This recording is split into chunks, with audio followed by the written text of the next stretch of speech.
வணக்கம். இப்போ நம்ம கோதுமை மாவு வச்சு உடனடியாக இன்ஸ்டன்ட் டிஃபன் பிரேக்ஃபாஸ்ட் செய்யலாம். ஸ்பாஞ்சி மாதிரி இருக்கிற தோசை செய்யலாம். அதுக்கு 1 கப் கோதுமை மாவு எடுத்துட்டுருக்கேன். அதுக்கு 1/4 கப் தேங்காய் துருவல், 1/4 கப் அவல். நீங்கள் எந்த அவலாக வேணால் எடுத்துக்கலாம். வெள்ளை அவல், சிவப்பு அவல். அதை ஊற வச்சு ஒரு 5 நிமிஷம் ஊற வச்சோன்னா அரைக்க ஈஸியாக இருக்கும். அவள் தேவையான அளவு உப்பு விட்டு நம்ம இதுக்கு 1 கப் தண்ணி விட்டு நம்ம அரைச்சிட்டு வரலாம்.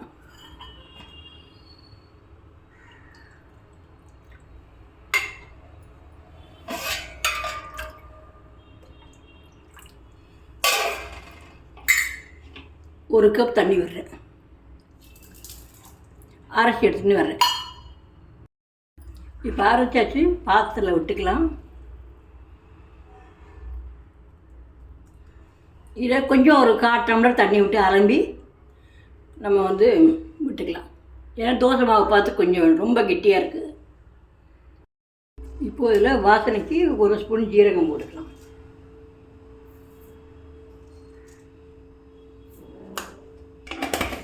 போட்டு நல்லா கலக்கி விட்டு அப்படியே கொஞ்சம் ஒரு 10 நிமிஷம் வச்சிடலாம்.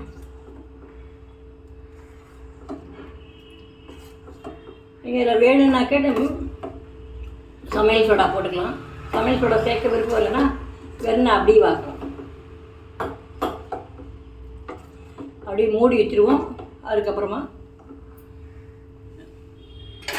ஒரு 10 நிமிஷம் கழித்து நம்ம பார்க்கலாம். இப்போ நம்ம கரைச்சி வச்ச தோசை மாவை நம்ம வாக்க ஆரம்பிக்கலாம். நான் பேக்கிங் சோடாவோ இல்லை ஈனோ சொல்லிட்டு எதுவும் போடாமல் முதல்ல வாக்குறேன். பார்த்து பார்ப்போம். நல்லா வந்ததுன்னா நம்ம அப்படியே இது பண்ணிக்கலாம். இல்லைன்னா இன்னும் சொல்லிட்டு போட்டுக்கலாம். இந்த மாதிரி மாவு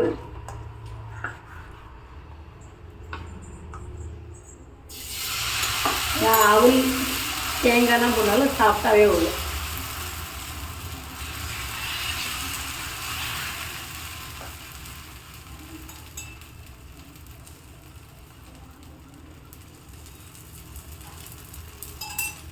இது மீடியம் ஃப்ளேமில் வச்சுட்டு மூடி வச்சு பாருங்கள்.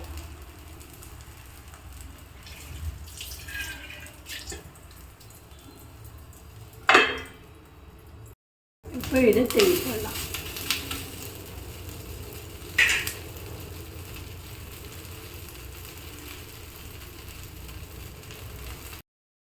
இப்போ இதில் ஒரு பாக்கெட் ஈனோ சால்ட்டு போட்டுக்கிறேன். அது கொஞ்சம் சாஃப்டாக வரல. இது போட்டு வச்சோம்னா நல்லா மாவு நல்லா எழும்பி வரும். உடனே வாக்குறப்போ நல்லா நமக்கு சாஃப்டாக வரும். உங்களுக்கே தெரியும் எழும்பி வர்றது.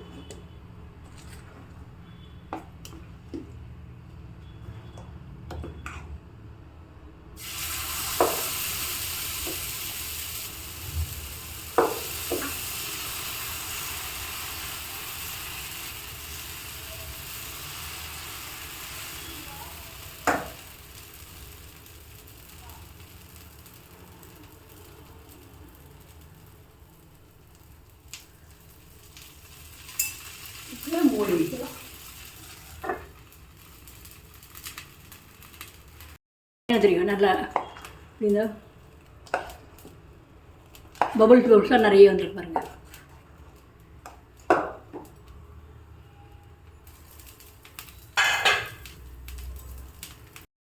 நான் அடுத்தது வந்துட்டேன். இது நம்ம திருப்பி போடணுங்கிற அவசியம் கிடையாது. அப்படியே எடுத்துடலாம்.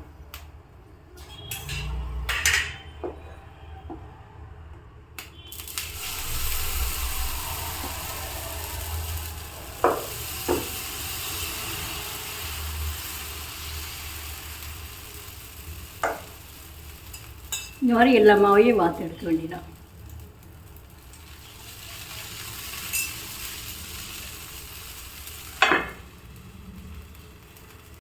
சாஃப்டான கோதுமை தோசை ரெடி. அது தொட்டுக்கிறதுக்கு இந்த ஸ்வீட் கார்ன் கிரேவி நீங்களும் செஞ்சு பாருங்கள். செஞ்சு பார்த்து நல்லா சாப்பிட்டு ஆரோக்கியமாக இருங்க. நன்றி.